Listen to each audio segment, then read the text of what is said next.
காஞ்சி கேத்துன்னு பேசுகிறேன். Chicken ready ஆகிடுச்சுங்க. இப்போ வந்து ரைஸ் மட்டும் மெதாக வச்சலான்னு 12 தான் ஊற வச்சுருக்கேன். ஊற வச்சு குக்கரில் போட்டேன். இது வந்து நான் இன்றைக்கி இண்டக்ஷன் ஸ்டவ்வில் வைக்கிறேன். ஏற்கனவே வச்சுருக்கேன். நண்பர் ஒருத்தர் கேட்டார், இண்டக்ஷன் ஸ்டவ்வில் சாதா குக்கர் வைக்கலாமான்னு. சாதா குக்கர் மட்டும் வைக்காதீங்க. குக்கருக்கு பின்னாடி இது மாதிரி டிசைன் போட்டிருக்கோம். குக்கர் வாங்கும்போது அவங்க சொல்கிறாங்க, சார் இது வந்து கேஸுக்கும் வைக்கலாம், இண்டக்ஷன் ஸ்டவ்வுக்கும் வைக்கலான்னு.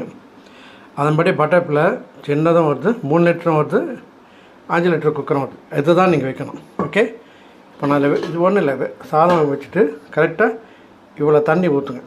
ஊற்றிட்டு 2 விசில் வந்தோடனே ஆஃப் பண்ணுறேங்க. இப்போ நான் வைக்கிறேன் பாருங்கள். ஓகே, வச்ச பிறகு சாதம் வெந்த பிறகு நான் உங்களுக்கு சொல்கிறேன். வணக்கம். இப்போ பாருங்கள் 12 மினிட்ஸ் வந்திருக்கேன்.